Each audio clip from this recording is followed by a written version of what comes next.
Thank you, Lulu Hypermarket, for bringing Filipino food products here. Here in Lulu Hypermarket, sumbong nyo, action agad. Yeah.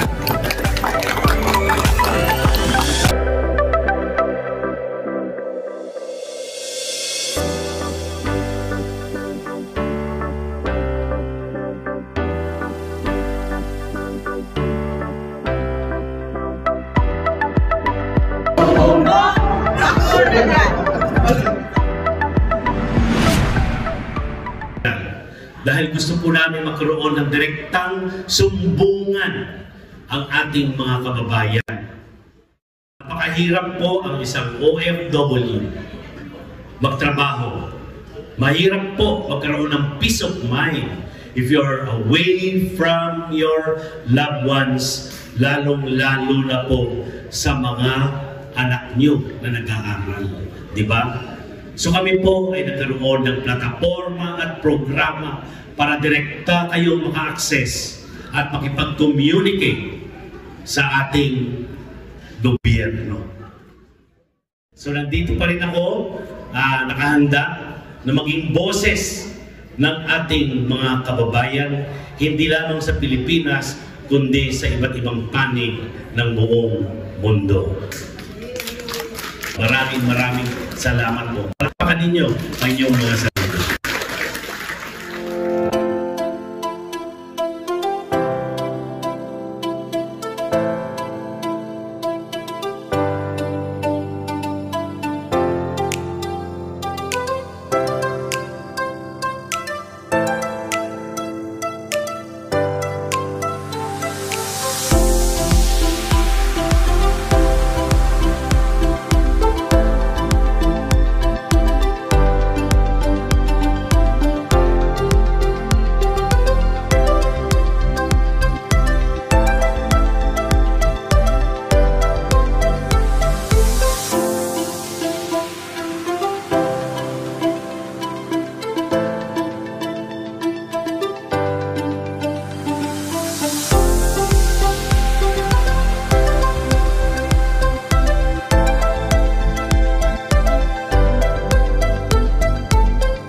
Ayan po, nagbabalik po ang sumbong nyo, action agad. At nakahabol din po ako dito ngayon sa ating studio.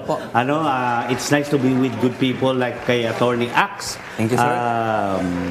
Daliba, parang first time kita makasama dito, Attorney. Yes po, pero sir. naririnig kita at napapanood ko minsan yung mga appearance mo dito. And of course, po, sir. si Colonel June Villamor. Yan, ang ating deputy ng Maritime. Yes, sir. Ayan po, pwede bang suki ka agad ng sumbong nyo? Alam nyo kung bakit dapat nandito ako ng opening eh. Dapat 10:30 AM ang ating lapag mula pa sa Middle East.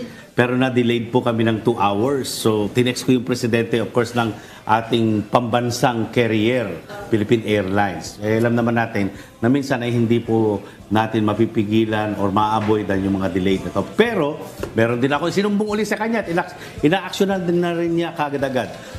Yung nakalagay priority bags kami kasi mga Premier Elite kami. Kami yung mga suki ng Philippine Airlines. Pero nagtaka kami, na-delay pa yung bagahe namin. Dapat nakahabol ako. Pero magkagaroon pa man, ay maraming salamat sa Presidente ng Philippine Airlines, kay Mr.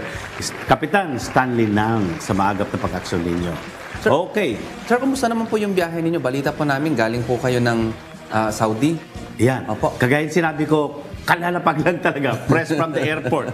At nakakatuwa kasi nakadaupang palad po natin ang ating mga kababayan. Yes, sir. Narinig po natin direkta ang mga issues and concerns na walang pinagkaiba sa mga itinatawag ng ating mga kababayan dito sa ating programa.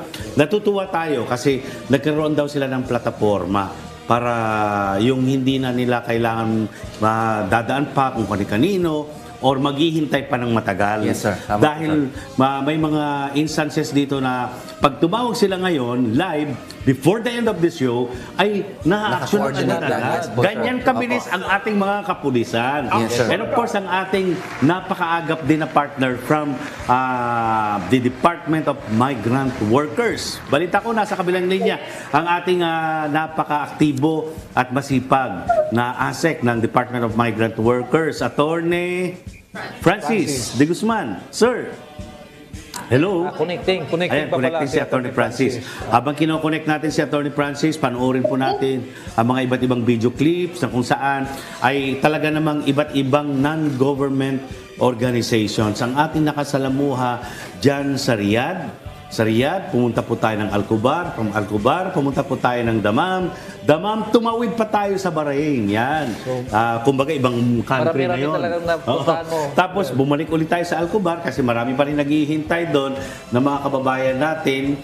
At of course, balik ulit tayo sa Riyadh. Napakaganda, sir. Parang productive talaga inyo ng biyahe nyo sa ano. Marami pong natuwa talaga. Alam nyo, waste a lot of time for our kababayan, Yes, di sir. ba? Tama po, sir. At doon, nakita natin na kasi mga aktibo talaga na sumasama sa atin, noong pa man, sa mga iba't ibang mga community relations programs natin, hindi lamang dito sa ating bansa, kundi abroad, ay yung mga volunteer na mga non-government organizations. Yes, sir. Pero, doon ko na-realize na mas marami pala tayong mga kababayan na hindi nakakaalam sa mga programa pa ng ating gobyerno, ng ating PNP, lalo-lalo na ang Department of Migrant Workers at Department of Foreign Affairs. They are not that properly informed. Kaya, ang napagkasundoon po natin sa mga leaders natin, na mga volunteers, napakarami yan eh. Ba't ibang organisasyon helping our kababayans is to have a massive info drive kung ano itong mga iba't ibang programa ng ating gobyerno. Yes, sir. At alam nila kung paano nila ito pakikinabangan. Numero 1, ang ating Sumbong Nyo Action Agad. Yes, sir. Kasi po may mga kasambahay, sa more than 50% sa Middle East ay mga kasambahay. Napakarami. Opo, opo. Nandun lang sa loob ng bahay. Minsan lalabas lang once a week. Minsan 15-30. Minsan isang beses sa loob ng isang buwan. So marami kaming mga napag-usapan ng mga iba't ibang leaders kung ano yung magiging pamamaraan natin para ma-well-informed ang ating mga kababayan at malaman din natin kung ano yung mga issues and concerns nila. Yes, sir. At attorney, nandiyan na ba si Attorney Francis? Sir? Wala pa. Sayang, wala si Attorney Francis.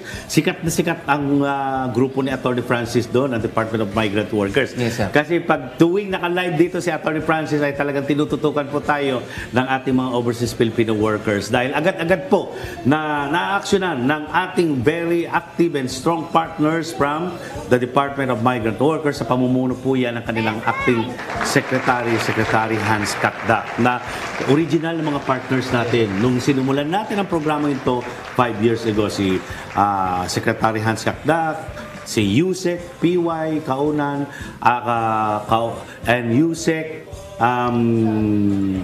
sino ba to sa POA dati? Si Admin Olalia. Yan yung mga talagang bukang bibig din ng ating mga kababayan na lagi silang tinutulungan daw. Balita ko, sir, sabi mo kanina, maraming nanonood ngayon sa Saudi Arabia. Sa Ayan, may mga nagte-text sa akin ngayon. Sa mga nagkaroon po ng 12-year anniversary ng GBI-ACP, sa pamumuno yan ng kanilang international president, Ma'am Mary Jane Tupas, na sobrang aktibo tumulong sa ating mga kababayan. And of course, ang founding president nila, si Sir Victor Gardose. Ganon din ang ating federation ng mga professionals sa expats dyan sa Bahrain at sa Riyadh. Sa pamumuno po yan ni Sir John Pastrana at kay Ma'am Annette Avila ng Bahrain ay nanonood din po sila. Sila po lahat ang nag-organize niyan. Pagpunta po namin, nandun na lang, magsasalita na lang kami, food drive, makinig sa kanila. Of course, maraming salamat din sa Department of Foreign Affairs sa pamumuno po yan ni Ambassador Ann Halandoon Luis ng Bahrain. Okay. At pero nakakalungkot, hanggang ngayon ay wala pa palang ambassador ang Saudi Arabia. Oh. Kasi ang dating ambassador doon ay si Ambassador Adnan Alonto, na almost 1 year na wala wala pa. pang Pero kapalit, buti na sir. lang, No. yung mga namamahalang ngayon doon ay mga aktibo rin. Okay. Pero hopefully ay magkaroon po ng talagang ambassador na ang Saudi Arabia. Kasi sa Middle East, ang Kingdom of Saudi Arabia ang may pinakamalaking populasyon ng ating mga kababayan. So it would appear yung mga kababayan naman po natin very organized naman sila sa mga groupings nila or Makikita mo activities dyan, nila. no? Well organized. Opo. Pero dito mo makikita na siguro mga 40% lang sila yung well organized. The rest kasi, kagaya ng sinasabi ko, yung mga kasambahay na nasa loob ng mga bahay, ng mga amo nila ay hindi basta-basta nakakalabas. Sabi ko sa ating mga kababayan doon na talaga namang mas mapalad, mas nakakaangat sila sa buhay, ay tulungan natin yung Yes, mga sir. domestic helpers. Yes, sir. At maraming pamamaraan.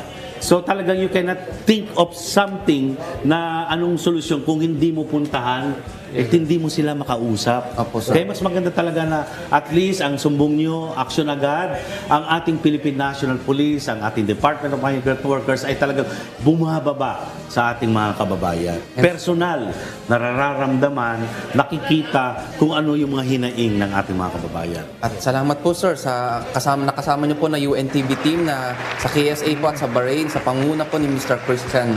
Gusto rin balita ko po maganda po ang inyong mga naging activities doon. Yan po. Maraming salamat, sir.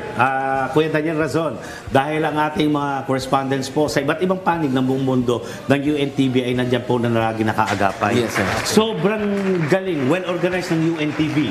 Kasi kung saan ka pumunta na syudad, nandun Meron na, sila. nakalatag, At opo. meron din mga major cities and countries na may mga studio na rin sila. Kagaya ng pinuntahan ko po sa Abu Dhabi at Dubai, ay state of the art din yung kanilang lugar doon. May community centers din po sila. Ibig sabihin, sir, ngayong sa lakad mo, nakarating ka rin ng Abu Dhabi, Dubai o dating lakad mo? Ay, hindi, dating lakad. dati na akong dumaan doon. Ayos.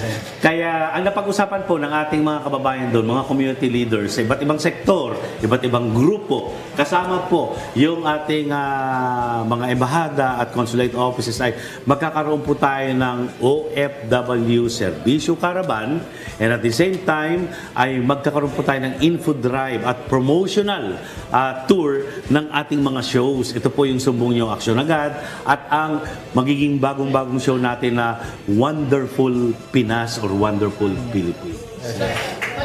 Okay.